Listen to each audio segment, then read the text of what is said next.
Buenas noches, amigos y hermanos de la Iglesia Bíblica Fundamental, amigos que nos ven a través de las redes sociales. Les extendemos desde La Habra un cariñoso saludo, un abrazo fraternal y como siempre esperando que el estudio sea de bendición para cada uno de ustedes. Vamos a hacer una oración, si me acompaña, y entramos al tema que nos atañe en esta noche. Alabado Padre, Señor, te damos gracias infinitas por el cuidado que nos prodigas, por esta otra oportunidad que nos permites de abrir tu palabra, de regocijarnos a través de la lectura y del estudio, y rogando, Señor, que la palabra no caiga en saco roto, sino que sea semilla fértil, que dé fruto a 100, a 60 y a 30 por uno, Señor. Habla a la audiencia a través de este mensaje, en el nombre de Jesús. Amén. Como siempre es un placer de nuevo estar con ustedes. Hemos estado estudiando la primera carta de Pablo a los Corintios y hemos ya superado las secciones que tratan con los problemas prácticos de la iglesia. Pero después de haber el apóstol Pablo tratado esos problemas de práctica eclesiástica, como le podríamos llamar, entre ellos el uso de los dones espirituales, el papel de las mujeres en la congregación. Inmediatamente después de eso el apóstol procede a tratar un problema doctrinal cuya resolución era crítica y vital no solamente para los corintios, sino para todos aquellos que han creído en el Señor Jesucristo. El problema era que algunos de los corintios decían que los muertos no resucitan, y eso traía un tremendo problema sobre la fe y la doctrina de la iglesia.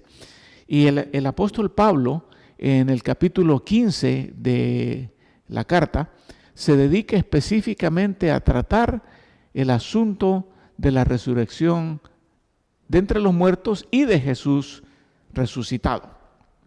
En el segundo verso de ese capítulo, el apóstol presenta el problema que ellos estaban enfrentando. Y les dice: ahora bien, si se predica que Cristo ha resucitado entre los muertos, ¿cómo dicen algunos entre ustedes que no hay resurrección de muertos? Y el verso nos dice que no era un problema generalizado, sino que un problema que estaba quizás comenzando y todavía estaba localizado en un pequeño grupo de esos creyentes, pero que ya habían empezado a decir que no hay tal cosa como resurrección de muertos.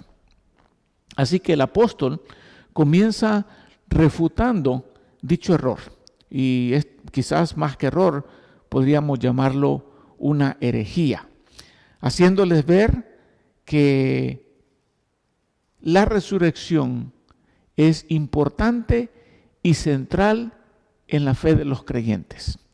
Sin resurrección, la fe del creyente no vale absolutamente nada. Así que el apóstol lo primero que hace para enfrentar este problema es hablarle a los hermanos corintios de la centralidad de la resurrección.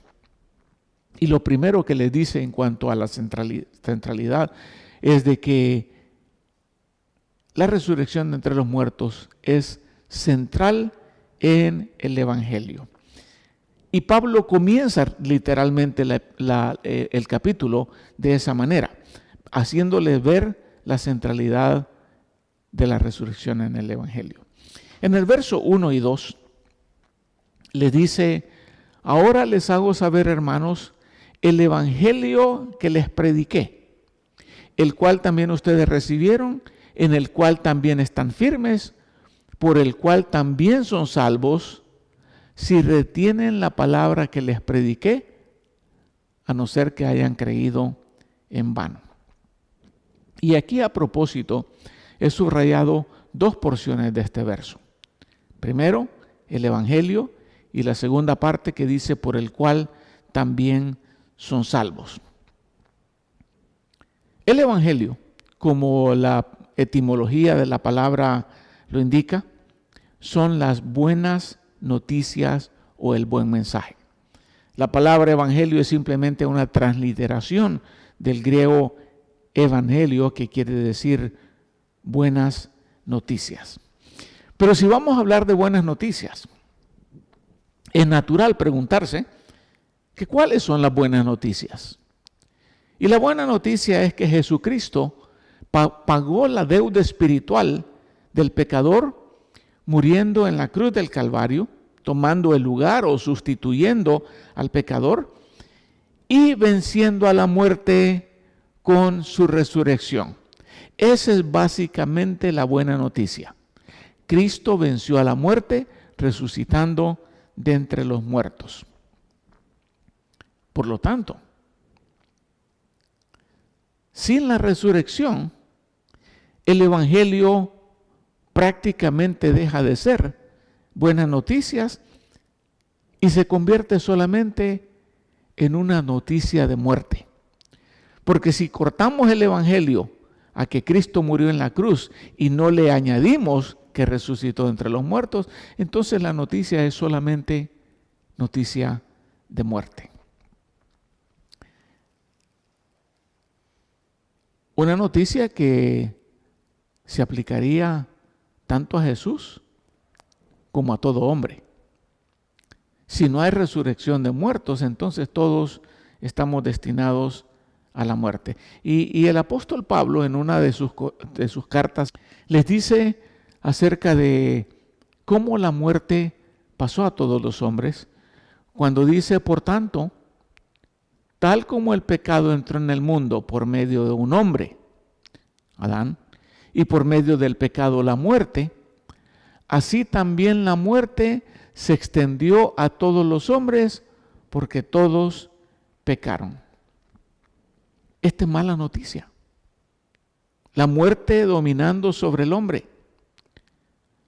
Pero la parte buena es, Cristo tomó nuestro lugar, resucitó entre los muertos para darnos esperanza. Y como dije anteriormente, en este verso subrayé dos porciones, el evangelio y la porción que dice por el cual también son salvos. O sea que el evangelio y la salvación van de la mano. La salvación es el resultado de creer el evangelio, o sea, de creer la buena noticia.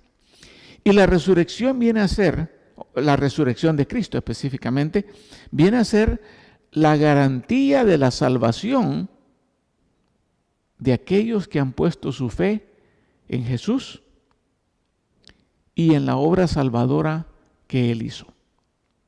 La resurrección viene a ser como el sello de garantía. Por lo tanto, es central al Evangelio, es central a la salvación, pero Pablo va más allá que eso, porque les hace ver también que la resurrección de Cristo es central en las Escrituras también. En el verso 3 y 4, él se refiere a las antiguas Escrituras cuando dice, porque yo les entregué en primer lugar lo mismo que recibí, que Cristo murió por nuestros pecados conforme a las Escrituras, que fue sepultado y que resucitó al tercer día conforme a las Escrituras. O sea, Pablo está insistiendo que la resurrección de Jesús fue algo dicho mucho tiempo antes de que él escribiera la carta a los Corintios. Y aquí vale la pena enfatizar que Pablo, al decir conforme a las Escrituras, se está refiriendo al Antiguo Testamento. El Antiguo Testamento eran las Escrituras que ellos conocían. El Nuevo Testamento apenas estaba empezando a escribirse. El proceso había comenzado con las cartas de Pablo, con los evangelios, pero nada de eso estaba completado, sino que todo lo que conocían era en base al Antiguo Testamento. Y los nuevos escritos del Nuevo Testamento, que vienen a ser los evangelios y las epístolas, no estaban terminados, mucho menos estaban cerca de ser reconocidos como escritura.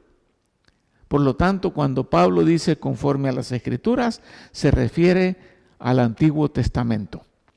Y en el Antiguo Testamento, el profeta Isaías es uno de los que habla del sufrimiento de Jesucristo, o sea, la muerte del Mesías, en el famoso capítulo 53 de Isaías. Si nunca has leído ese capítulo, te has perdido algo extremadamente bueno. Capítulo 53 de Isaías. El profeta dice acerca del Mesías, pero él, y es bastante largo el pasaje, pero se lo voy a leer completo, versos 5 al 12, dice, pero él fue herido por nuestras transgresiones, molido por nuestras iniquidades, el castigo por nuestra paz cayó sobre él. En la cruz se hizo la paz con Dios. Y por sus heridas hemos sido sanados. Todos nosotros nos descarriamos como ovejas, nos apartamos cada cual por su camino, pero el Señor hizo que cayera sobre él la iniquidad de todos nosotros. Fue oprimido y afligido, pero no abrió su boca. Como cordero que es llevado al matadero, y como oveja que ante sus trasquiladores permanece muda, él no abrió su boca. Por opresión y juicio fue quitado. Y en cuanto a su generación, ¿quién tuvo en cuenta que él fuera cortado de la tierra de los vivientes por la transgresión de mi pueblo, a quien correspondía la herida? Se dispuso con los impíos su sepultura, pero con el rico fue en su muerte. No había hecho violencia, ni había engaño en su boca, pero quiso el Señor quebrantarlo, sometiéndolo al padecimiento. Cuando Él se entregue a sí mismo como ofrenda de expiación, verá a su descendencia, prolongará sus días, y la voluntad del Señor en su mano prosperará. Debido a la angustia de su alma, Él lo verá y quedará satisfecho. Por su conocimiento, el justo, mi siervo, justificará a muchos y cargará las iniquidades de ellos. Por tanto, yo le daré parte con los grandes y con los fuertes repartirá despojos.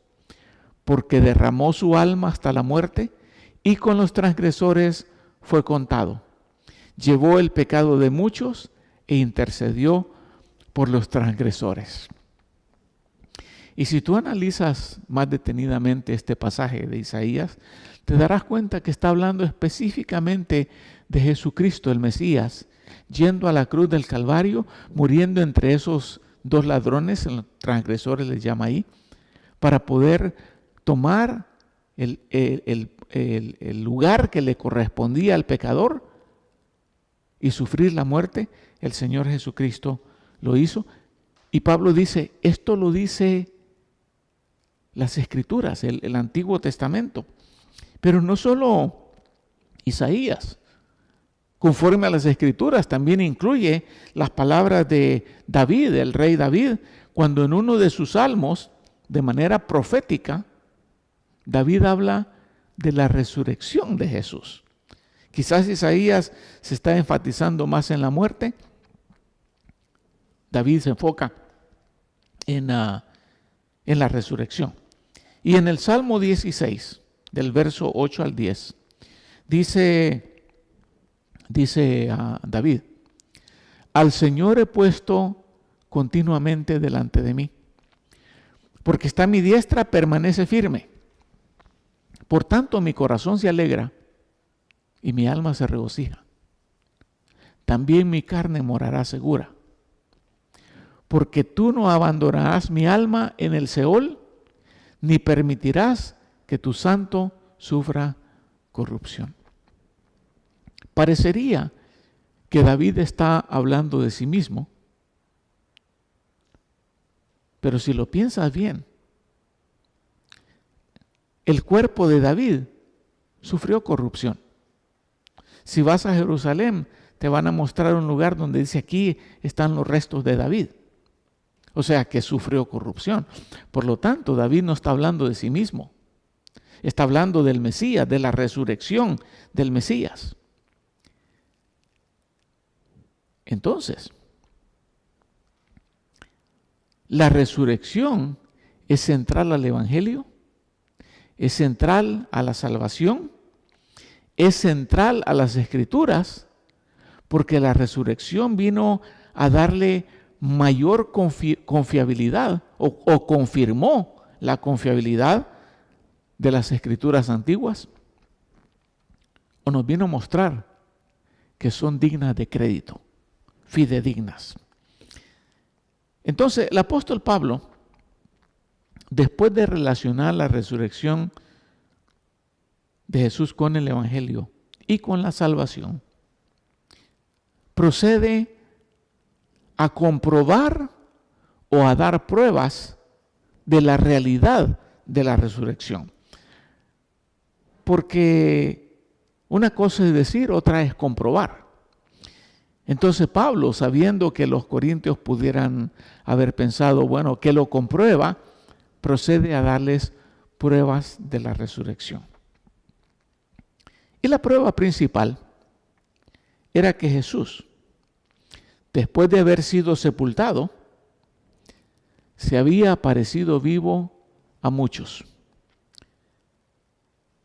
En otras palabras, está usando como evidencia las apariciones de Jesús. Y comienza mencionando las apariciones individuales, o cuando digo individuales, que Jesús se apareció resucitado a personas individualmente, o sea, uno por uno. El primero que menciona Pablo es Pedro. Dice que Jesús se apareció a Cefas, dice el verso 5, y sabemos que Cefas era el nombre original de Pedro en arameo. Cuando los dos discípulos que se encontraron con Jesús en el camino a Emaús y vieron al resucitado, regresaron inmediatamente a Jerusalén, se reunieron con los 11 y les dijeron lo que había sucedido. Y dice Lucas capítulo 24 que en la misma hora que ellos se dieron cuenta que era Jesús resucitado, regresaron a Jerusalén y hallaron reunidos a los 11 apóstoles y a los que estaban con ellos, que decían: es verdad que el Señor ha resucitado y se ha aparecido a Simón. Simón era otro de los nombres dados a Cefas. Simón, Pedro es otro. Bueno, Pedro es más que todo un apodo que un nombre. Pero el primero mencionado es Pedro. Se apareció a Pedro. Pedro puede dar testimonio de que vio al Cristo resucitado. Y luego en el verso 7 dice: y después se apareció a Jacobo. Entre los discípulos, entre los apóstoles, para ser más específico, habían dos llamados Jacobo. Uno era el hermano de Juan, hijo de Zebedeo, y el otro era el hijo de Alfeo. O sea que hubieron dos apóstoles llamados Jacobo. Y hubo un tercer Jacobo que no fue apóstol, sino que era el hermano del Señor Jesucristo. Y este último, hermano de Jesús, fue quien llegó a ser un líder en la iglesia de Jerusalén y el escritor de la carta de Santiago en español, pero Santiago era solamente un sobrenombre. El sobrenombre Santiago viene de San Jacobo. San Jacobo. De ahí le llamaron Santiago. Cuando Pablo dice que se apareció a Jacobo en ese verso 7, la realidad es que no podemos saber a cuál de los tres Jacobos se refería. Pero Pablo pone a Jacobo como testigo. Si los corintios hubieran querido, hubieran podido averiguar sobre estos dos Jacobos, porque uno ya había sido asesinado. Pero sí sabemos por otras escrituras que Jesús se apareció individualmente a una mujer, María Magdalena. En el capítulo 20 del Evangelio de Juan, Juan describe esa aparición. Dice que cuando las mujeres vinieron al sepulcro a buscar a Jesús, una de ellas se quedó atrás llorando. Esa era María Magdalena. Se le aparece Jesús resucitado y le dice: mujer, ¿por qué lloras? ¿A quién buscas? Y María, pensando que era el hortelano, o sea, el encargado del huerto, le dijo: Señor, si usted se lo ha llevado, dígame dónde lo ha puesto y yo me lo llevaré. María, le dijo Jesús. Y ella, volviéndose, le dijo en hebreo: Raboní, que quiere decir mi maestro. Jesús le dijo: suéltame, porque todavía no he subido al Padre, pero ve a mis hermanos y diles: subo a mi Padre y Padre de ustedes, a mi Dios y Dios de ustedes. Y María Magdalena fue inmediatamente y anunció a los discípulos diciendo: he visto al Señor. Y él él había dicho estas cosas. Ahora, ¿por qué no la menciona Pablo? Seguramente no la menciona por ser mujer, ya que en los tiempos de Pablo el testimonio de una mujer no tenía mucho peso. En las cortes no ponían a mujeres como dignas de credibilidad para que testificaran. Y por último, el apóstol Pablo ha mencionado a Cefas, a Jacobo, nosotros hemos mencionado a María, o lo menciona Juan, y por último se pone él mismo como testigo de la resurrección. Porque Pablo, cuando iba en el camino a Damasco, él vio literalmente al Cristo resucitado. Y aquí en el capítulo 15 de Corintios, él menciona esa situación. Y dice: y al último de todos, como a un nacido fuera de tiempo, se me apareció también a mí. Pablo está diciendo: yo soy testigo de que Cristo resucitó. Y continúa diciendo: porque yo soy el más insignificante de los apóstoles, que no soy digno de ser llamado apóstol, pues perseguí a la iglesia de Dios. Pablo está básicamente diciendo: si eso no fuera cierto, yo seguiría persiguiendo a la iglesia. Pero yo vi al resucitado. Tenían razón los que decían que había resucitado. El Antiguo Testamento, llamado en gran manera la ley, era la ley de los judíos. Y la ley de los judíos decía que todos los casos se debían decidir en base al testimonio de 2 o 3 testigos. La ley romana decía lo mismo, pero Pablo hasta este momento ya les ha presentado los 3 testigos: Cefas, Jacobo y yo. Aunque la ley decía que con 2 o 3 testigos era suficiente. O sea, con 2 hubiera sido suficiente. Pero Pablo no se queda ahí. Pablo continúa dando pruebas de la aparición del Cristo resucitado. Ya no a individuos, sino a grupos pequeños. En el verso 5 dice que se apareció a Cefas y después a los 12.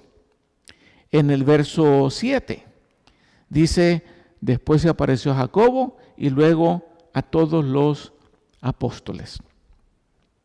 Ahora, en este verso 5 dice que se apareció a los 12. Es obvio que Pablo está usando los 12 como un título o una manera de referirse a los apóstoles. Porque ya en ese momento ya no eran 12, ya eran 11. Marcos 16, 14 dice que Jesús se apareció a los 11, estando reunidos los 11, dice, se apareció a ellos. Cuando Pablo escribió esta carta, el apóstol Jacobo, el hijo de Zebedeo, ya había sido asesinado. Judas ya se había quitado la vida.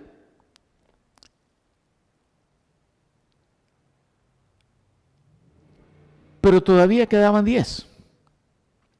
10 hombres que daban testimonio de haber visto al resucitado. Cuando Jesús se aparece a los 11, Jacobo, hijo de Zebedeo, todavía era parte del grupo. No es sino hasta los tiempos de Herodes Agripa el tiempo de Antipas, que creo que era, cuando le quita la vida a Jacobo, pero todavía quedaban 10. Entonces, los corintios podían verificar con esos 10 si realmente habían visto al resucitado. Se aparece a individuos, se aparece a grupos pequeños, y luego Pablo les menciona la aparición de Jesús a un grupo más grande. Dice en el verso 6 que luego se apareció a más de 500 hermanos a la vez, la mayoría de los cuales viven aún, pero algunos ya duermen. Ahora, ¿quiénes habrán sido estos 500 que vieron al Jesús resucitado? ¿Cuándo se les apareció? Y aunque este verso es la única referencia a un grupo específicamente de ese tamaño, es posible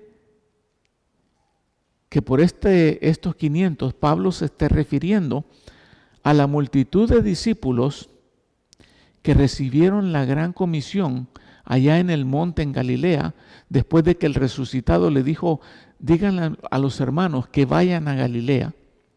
Y ahí les dio la famosa gran comisión de ir y hacer discípulos por todas las naciones, y repetida en el libro de los Hechos, en el capítulo 1, cuando le dice, me seréis testigos en Jerusalén, Judea, Samaria, hasta lo último de la tierra.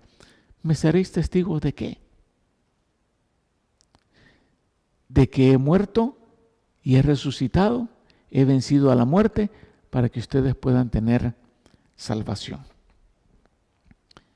No hay seguridad en cuanto a esto, es un poco de especulación, pero lo que sí podemos saber es de que la intención de Pablo al mencionar este gran grupo o diferentes personas a los corintios que negaban la resurrección, era como decirles, si no te basta con los 3 testigos que la ley establece, pues tienes 10 más.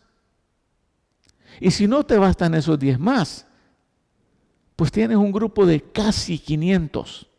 Y digo casi porque el mismo Pablo dice que algunos de ellos ya habían muerto, pero la mayoría estaban vivos. Entonces Pablo, con estas palabras hasta este punto, ha refutado la idea de algunos de los corintios de que no había resurrección de entre los muertos. Si los muertos no resucitan, entonces ¿a quién vieron todas estas personas?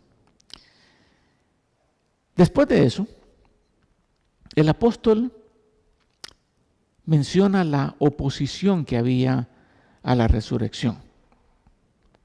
Primero, la negación del hecho. En el verso 12 dice, ahora bien, si se predica que Cristo ha resucitado entre los muertos, ¿cómo dicen algunos entre ustedes que no hay resurrección de muertos? La negación es una de las maneras más comunes de rechazar una realidad. Por ejemplo, cuando una persona pierde un ser querido, la primera etapa de ese proceso es negarse a aceptar que eso haya sucedido. Este grupo de corintios estaban en negación de la realidad de que Jesús había resucitado. Y no es de extrañar que hubieran algunos que no creyeran en la resurrección. ¿Por qué? Los corintios eran griegos y como griegos llevaban en su vida la gran influencia de la mitología griega, la cual no contemplaba la resurrección después de morir, sino que veía la muerte como el comienzo de un viaje a la región de los muertos, específicamente al Hades. El Hades era el bajo mundo o el inframundo. Entonces en la mitología griega se creía que cuando una persona moría, descendía al bajo mundo y que eventualmente, después de ese viaje, habría de terminar en un lugar de descanso llamado Eliseos o Eliseo, o en un lugar de castigo llamado Tártaro. O sea que la muerte era el comienzo del viaje.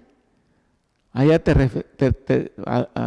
recibía Mercurio en un lugar, te pasaba por un barco, y bueno, una historia bastante interesante, pero nada de verídica.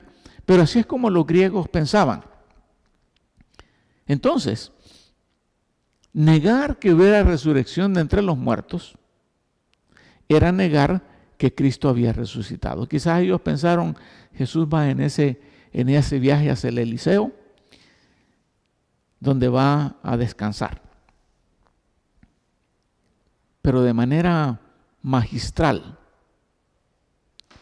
Pablo los obliga a pensar más detenidamente en lo que estaban diciendo, de que no había resurrección. Y la manera en que lo hace Pablo es por medio de presentarles las consecuencias de su negación.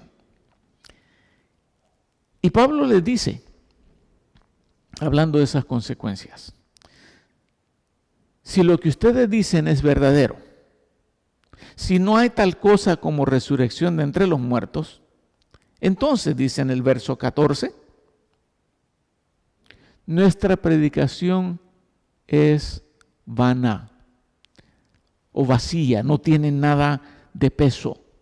Las palabras que decimos no sirven para nada, o las palabras que predicamos.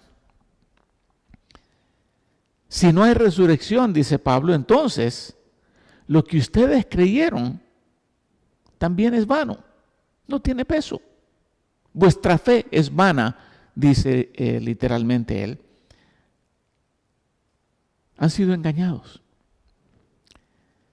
Si no hay resurrección de entre los muertos, dice Pablo, otra consecuencia es que somos testigos falsos. Estamos testificando de algo que no sucedió, si es que ustedes tienen razón. Si no hay resurrección, dice el verso 17, tenemos una fe falsa. En otras palabras, hemos creído una mentira. Hemos sido engañados. Si no hay resurrección, verso 17, segunda parte, entonces todavía cargamos con nuestros pecados. No ha habido perdón.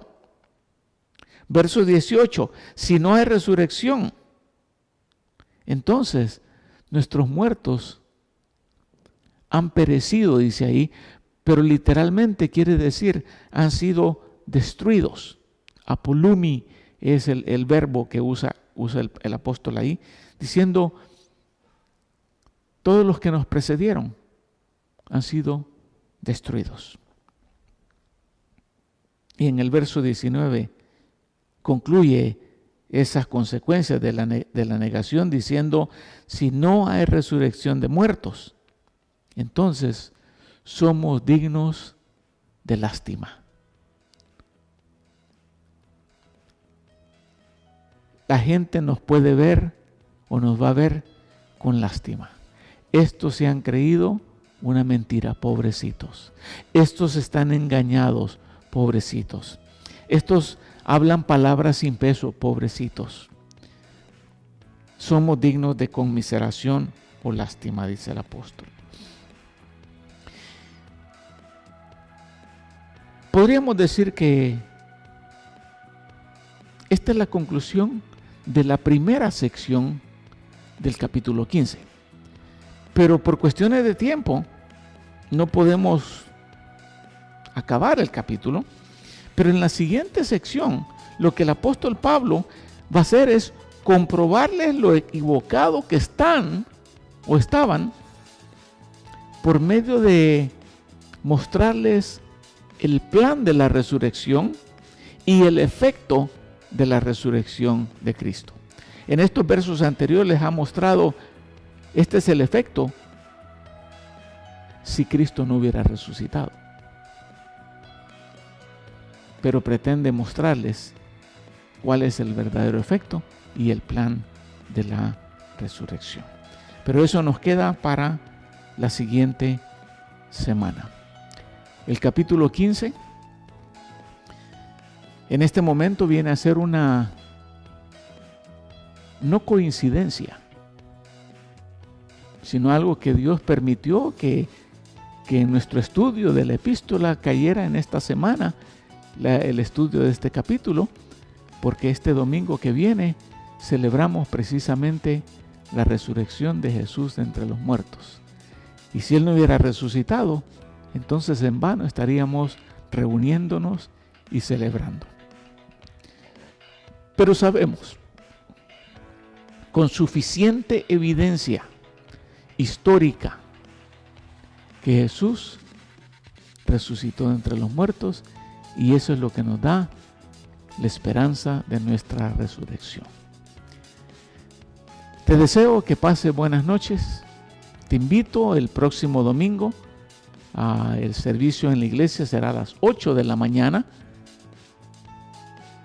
y celebraremos la resurrección de Jesús. Y si no, pues nos vemos el próximo miércoles por este mismo medio. Hasta pronto entonces.